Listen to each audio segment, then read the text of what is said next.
विद्यार्थी मित्रांनो, 28 मे ला आपली अँसर की रिलीज झाली होती सेकंड अटेम्प्ट पीसीएम ग्रुपची. आणि ती अँसर की आपली 3 दिवस ओपन होती, म्हणजे 28, 29, 30 या 3 दिवसामध्ये तुम्हाला काय करायचं होतं, अँसर की पाहायची होती. आणि त्याच्यानंतर ना तुम्हाला जे ऑब्जेक्शन असे क्वेश्चन्स वाटतायत, चुकीचे क्वेश्चन्स वाटतायत, तर त्यांच्यासाठी आपल्याला ऑब्जेक्शन रेज करायचं होतं. आय होप तुम्ही केलंच असेल. बऱ्याच स्टुडंटनी ते ऑब्जेक्शन रेज केले.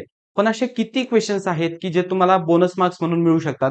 ज्या पद्धतीने आपल्याला फर्स्ट अटेम्प्ट मध्ये बोनस मार्क्स मिळाले, त्या पद्धतीने सेकंड अटेम्प्ट मध्ये असे किती क्वेश्चन्स आहेत, तर हे मी तुम्हाला सांगणार आहे. फिजिक्सचे पण क्वेश्चन आहेत का? तर हो, भरपूर आहेत. व्हिडिओ शेवटपर्यंत पहा, सर्व माहिती मिळेल. केमिस्ट्रीचे आहेत का? तर केमिस्ट्रीचे पण आहेत. आणि मॅथ्सचे आहेत का? तर मॅथ्सचे पण आहेत. आणि हे जे मी तुम्हाला सांगणार आहे, तर हे शिफ्ट वाईज तुम्हाला सांगणार आहे. म्हणजे पर्टिक्युलर शिफ्टमध्ये किती क्वेश्चन्स किंवा किती बोनस मार्क्स तुम्हाला मिळू शकतात. मग जाणून घ्यायचं असेल तुमच्या शिफ्टला किती मार्क्स मिळत आहेत, तर हा व्हिडिओ शेवटपर्यंत पहा. आणि जर चॅनलवर नवीन असाल तर चॅनलला नक्की सबस्क्राईब करा, कारण आपलं चॅनल तुम्हाला इंजिनिअरिंग ऍडमिशन मध्ये खूप हेल्प करणार आहे. आणि त्याचबरोबर अजून एक महत्त्वाची अनाउन्समेंट, की काल आपण सह्याद्री ट्युटोरियल सोबत इंजिनिअरिंग ऍडमिशन काउन्सिलिंग लॉन्च केली आहे. आणि लॉन्च केल्या गेल्या भरपूर सारा प्रतिसाद तुमच्याकडनं मिळाला, त्याबद्दल खरंच खूप धन्यवाद. आता इथं जर आपण पाहिलं तर 2 बॅचेस आपण लॉन्च केल्यात. पहिली बॅच आहे आपली क्लासिक बॅच, की ज्याच्यामध्ये आपण कॉलेज लिस्ट प्रोव्हाइड करतो, सर्व गायडन्स प्रोव्हाइड करतो, सगळ्या गोष्टी प्रोव्हाइड करतो. कॉल सपोर्ट असेल, व्हॉट्सअप सपोर्ट असेल, सर्व गायडन्स. आणि त्याच्यानंतर दुसरी जी बॅच आहे तर ती आहे प्रीमियम बॅच.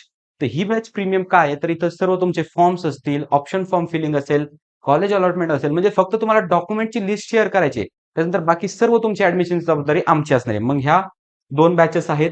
डिस्क्रिप्शन मध्ये मी या बॅचेसची डिस्क्रिप्शन मध्ये एनरोलमेंट फॉर्म जो आहे, आपली वेबसाईट आहे, त्याची लिंक देतोय. त्या ठिकाणी जाऊन तुम्ही व्यवस्थितरित्या ऍडमिशन घेऊ शकताय. त्याचबरोबर आणखी काही माहिती हवी असेल तर इथं आमचे दोन्ही नंबर्स मी प्रोव्हाइड करतोय.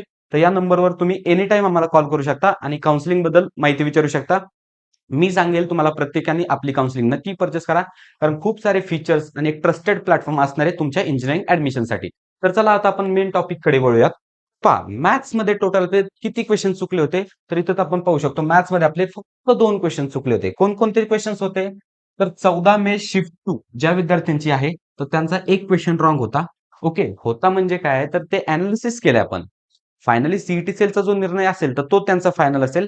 पण एक अनालिसिस केलंय की हा क्वेश्चन बऱ्याच जणांनी ऑब्जेक्शन रेज केलेत किंवा मिस्टेक होती या क्वेश्चन मध्ये. त्याच्यानंतर ना काय, तर 15 मे शिफ्ट 1 चा जो क्वेश्चन एक होता, तर तो सुद्धा एक रॉंग असण्याचे चान्सेस आहेत. म्हणजे टोटल मॅथ्स मध्ये ज्या मुलांनी 14 मे शिफ्ट 2 ची एक्झाम दिली तर त्यांना 2 मार्क्स, आणि त्याच्यानंतर 15 मे ची शिफ्ट 1 ची एक्झाम दिली तर त्यांना 2 मार्क्स, असे 2-2 म्हणजे 4 टोटल बोनस मार्क्स आपल्याला मॅथ्स मध्ये मिळू शकतात. बरं, त्याच्यानंतर केमिस्ट्रीमध्ये, तर केमिस्ट्रीमध्ये शॉकिंगली फक्त एकच रॉंग क्वेश्चन होता टोटल शिफ्ट मध्ये. तर तो होता 14 मे शिफ्ट 2. आणि आपण एक जर पाहिलं ना, तर 14 मेच्या शिफ्ट मध्ये बरेचसे क्वेश्चन रॉंग होते. आता फिजिक्स मध्ये ते तुम्हाला कळणारच आहे. मग एक क्वेश्चन होता केमिस्ट्रीमध्ये जो की अख्ख्या आपल्या सेकंड अटेम्प्ट मध्ये तेवढा एक रॉंग होता, आणि त्यासाठी मुलांनी ऑब्जेक्शन रेज केलेत. त्याच्यानंतर जर आता आपण फिजिक्स मध्ये पाहिलं तर फिजिक्समध्ये भरपूर सारे क्वेश्चन्स आहेत की जे रॉंग होते. आता आपण मार्क्स सुद्धा कॅल्क्युलेट करणार आहोत की नक्की आपल्याला किती मार्क्स मिळतात टोटल. तर पहा, 12 मे शिफ्ट 2 चा एक क्वेश्चन. ओके, त्याच्यानंतर जर पाहिलं तर 13 मे शिफ्ट 2 चे 3 क्वेश्चन्स फिजिक्सचे. इथं किती, इथं 3 क्वेश्चन, म्हणजे या मुलांची लॉटरी, इथं यांना 3 बोनस मार्क्स मिळणार आहेत फिजिक्समध्ये. त्याच्यानंतर ना 14 मे शिफ्ट 1 एक क्वेश्चन. ओके, त्याचबरोबर ह्या मुलांना मॅथ्सचा सुद्धा मार्क्स मिळणार आहे. आणि त्याचबरोबर इथं केमिस्ट्री शिफ्ट 2. ओके, शिफ्ट 2 आहे बरोबर. त्याच्यानंतर जर आपण पाहिलं, ओके, शिफ्ट 1 झाली 14 मे ची. त्याच्यानंतर जर आपण पाहिलं तर 14 मे शिफ्ट 2 2 क्वेश्चन्स.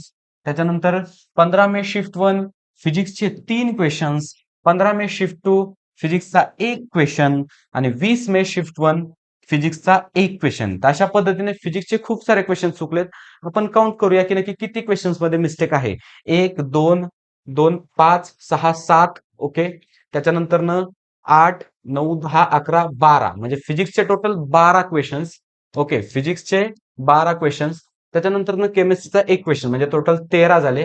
आणि त्याच्यानंतर मॅथ्सचे आपल्याला इथं 4 मार्क्स मिळतील. ओके, मॅथ्सचे किती, 4 मार्क्स, म्हणजे अशा रीतीने आपले टोटल टोटल आपले 12 प्लस 1 प्लस 3, ते सॉरी 4, म्हणजे असे टोटल आपल्याला 17 मार्क्स मिळण्याची शक्यता आहे सेकंड अटेम्प्ट मध्ये. बर, त्याच्यानंतर महत्वाचा प्रश्न म्हणजे काय, तर हे जे आपल्याला मार्क्स मिळतात त्याचा पर्सेंटाईलवर काही फरक पडतो का, तर हो.